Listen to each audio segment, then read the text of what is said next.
timeouts. 3 quarters down. She is also, aside from everything you see in the box score, she's their court leader, right? Her calming presence, she gets them going both offensively and defensively. Just a fantastic game so far for Amaya Battle. Yeah, and you see one of those 4 3-pointers right there. She has extended the floor for these Gophers. She's up to 14 points, has 5 rebounds and 7 assists to go along with it. And 2 steals. Up top, Bruno. Looks like they're going to have to make a lot of those to get back into this game. Can't hit there, and it bounces out of bounds. Minnesota has it. Lady Grizz continue to set up in this full court zone pressure defense, hoping to get a trap and potentially a steal. So a battle left open once again thanks to the pressure full court. And once again inside. This time we kind of expected to go in at this rate, but unable to get that one to go is Sophie Hart. She's done such a nice job of establishing her post position. Shooting 70% from the floor. And they're pushing tempo once again, but Grholski will pull it out. Wide open she is, and hits.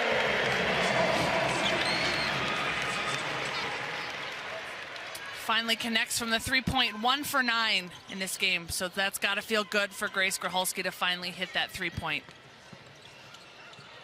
In the corner, Lincoln, way short. Might have been deflected on that 3. Higher, bringing it up. Finds Battle.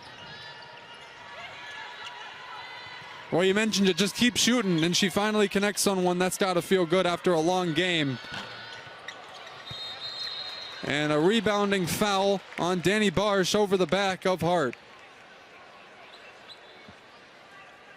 She might have taken a shot there as well.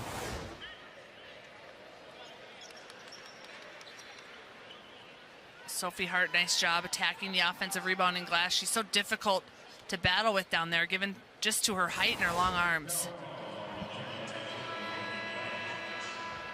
It looks like once again the refs are going to look at something, as we have another stoppage in this game. 34-point lead for the Gophers. 8:33 to go when we have another review for the officials. But for Coach Plitzowite, in her second season, last foul not raising to the level of disqualification, and Amaya Battle has led the charge both offensively and defensively, as you mentioned. She has. She's just had such a nice overall game today for the Gophers. And Grholski continues to shoot and gets that floater to go in the lane. Grace heating up a little bit in this 4th quarter. Now up to 72 points are the Gophers on the game. And an off-ball foul. And that one will go on Hart. So once again, in foul trouble with Sophie Hart. That's her 4th.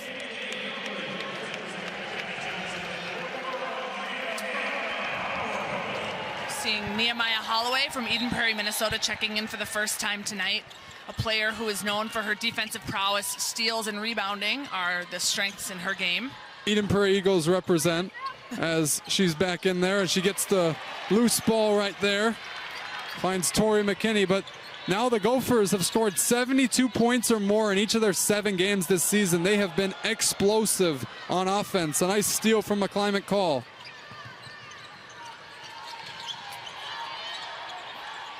The nice thing about their offense this year, too, and I know we've talked about it in this broadcast so far, but so many players stepping up to the plate offensively on any given night. They're not relying on just 1 or 2 players for their offensive scoring abilities.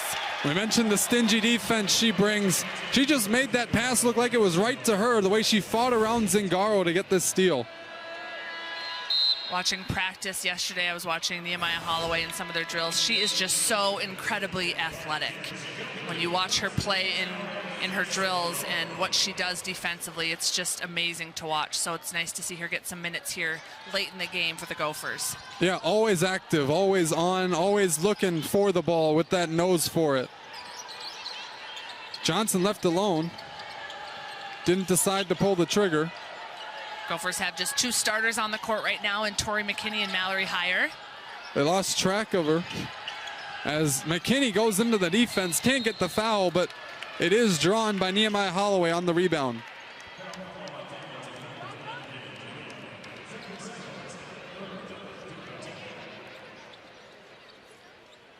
This is the start of a new week after today. The Gophers will play in the Big Easy Classic against Houston and Louisiana as Johnson misses everything. But those are 2 days. Once again, they're playing back-to-back. They did so against Oregon State and SMU and Tempe. But now another challenge with finals coming up and everything that goes on in the season for the Gophers. And I think that just allows the players in that second game of the back-to-back to learn to play through fatigue, right? Once you get to tournament time or road games, it teaches them to play in the face of adversity and maybe not in their own beds and not with a night or two's rest. Yeah, and that's something they didn't really have last season, an in-season non-conference tournament that Coach Blitzwhite wanted to add as McClimate Call lays it in. But now that they have that experience, once again, the players themselves on the court, but now they're going to have another experience added before Big Ten play. I think it's just prepping them for what's ahead in Big Ten play and postseason. Great job by Coach Blitzwhite to add these 2 back-to-back tournaments into the schedule this year in order to prep her team adequately. Hot-handed higher, tried her luck there, couldn't hit. And then once again, another air ball. We've seen a few of those here today from McClimate Call that time as McKinney drives inside and a left-handed layup is good. Tori McKinney breaking a little bit of a scoring drought by the Gophers. They hadn't scored in the last 2 minutes and 14 seconds. They were 0 for 4 on field goals, so nice to see her get some points on the board. 10 points for her tonight in her second career start. Yeah, make that Gopher. Make that all 5 starters in double figures for Minnesota as the block there and the rebound by Johnson.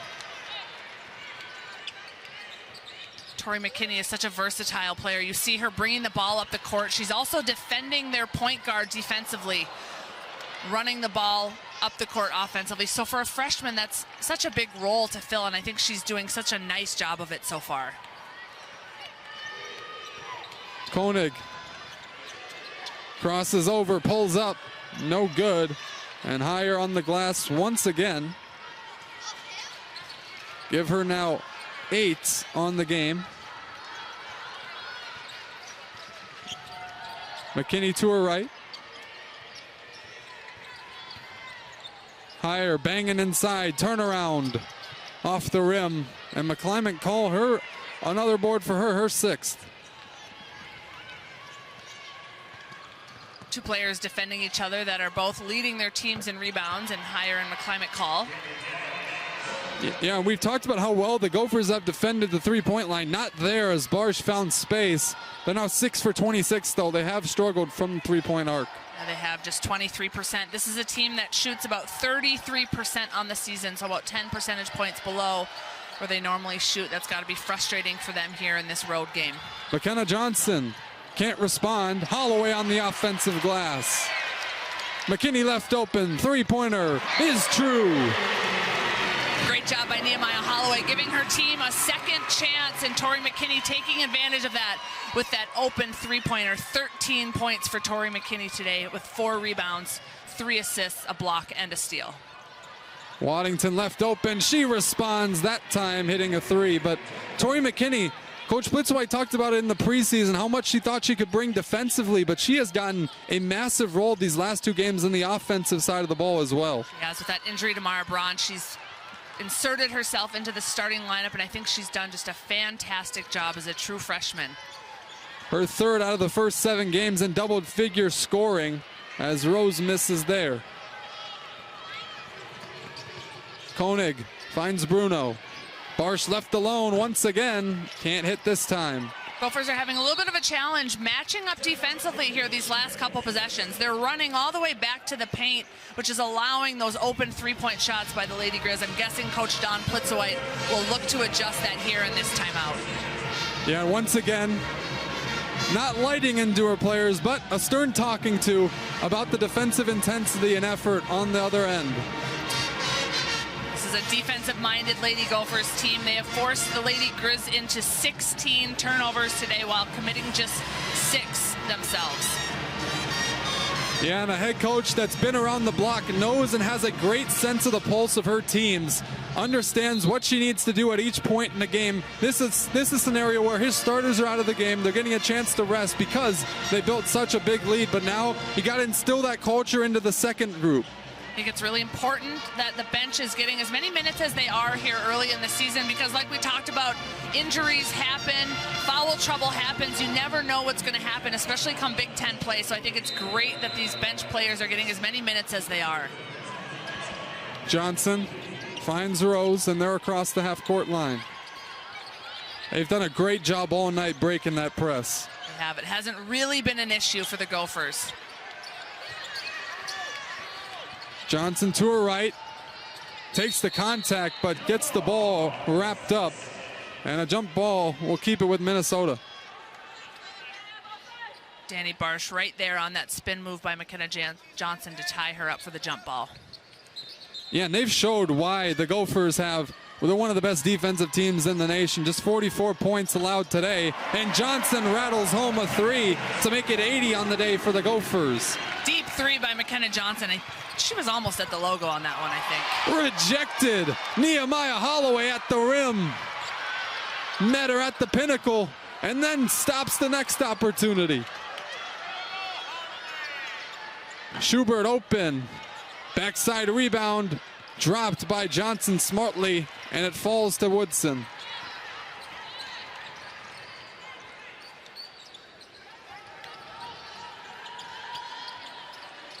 Johnson confident on the ball. Lady Grizz have switched back to their player-to-player half-court defense here late in the fourth quarter.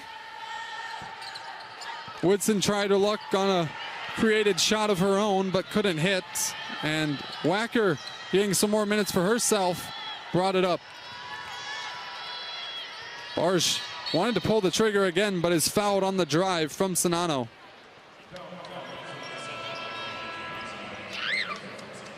Aggie Sonano, Watertown, Minnesota native, getting some more minutes. She came off the bench a lot last season, still trying to find her role with the new transfers and new members of this squad. It's always nice to have veteran players, even on the bench, if they're not making their presence known in the box score, to have that senior leadership in the locker room with transfers and some freshmen, I think is key for Maggie Sonano.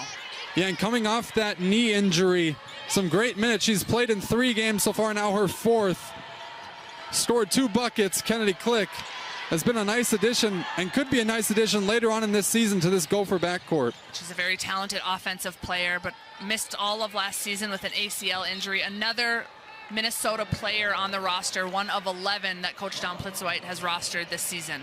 Yeah, and this is one of the Gopher teams that really has kept all of the in-state talent here in-state as much as least they can, as we saw Madden Greenway commit to Kentucky. But outside of that, they've really dominated and picked who they want from the surrounding areas as Schubert misses the layup.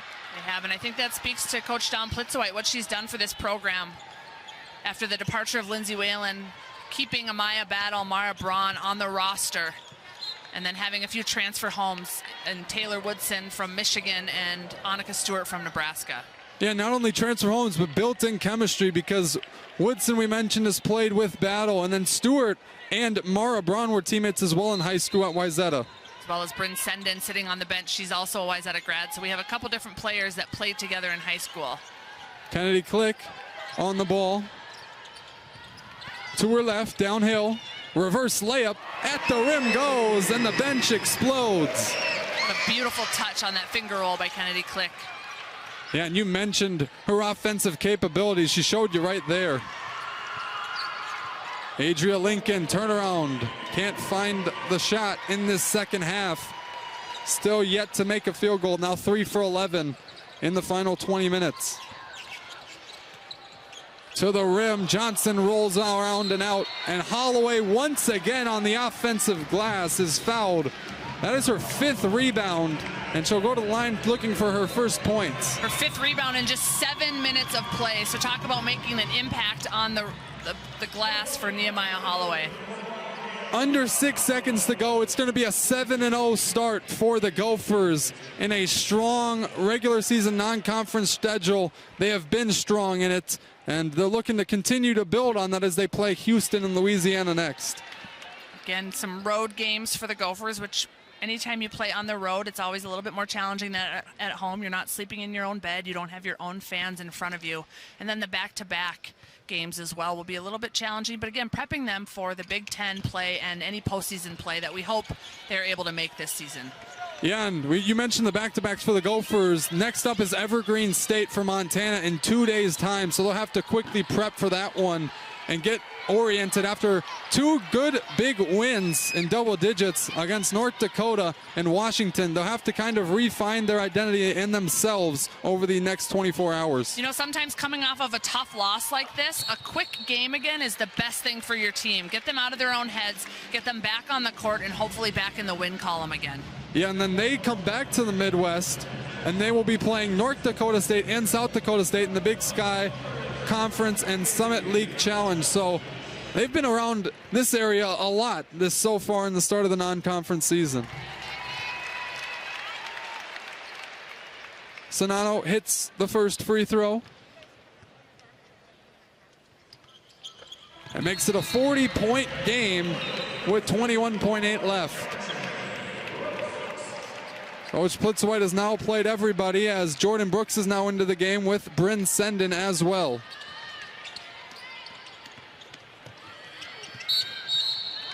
And a foul underneath. It's a nice aggressive take by the Lady Grizz here as the clock is winding down on tonight's game. Wacker at the line, 13.9 left. Chance for her to get on the board. Can't hit the front end of 2. Lady Grizz have struggled pretty much from everywhere tonight, shooting just 60% from the free throw line, averaging about 78% on the season. The hometown kid out of Millstone, Montana hits the free throw. She'd already made a 3 in her career after redshirting her first season, but she gets on the board in her second game as Minnesota will dribble out a 39-point win and start off the season continually perfect. They are 7-0, and the Montana Grizz fall to 3-3. Another outstanding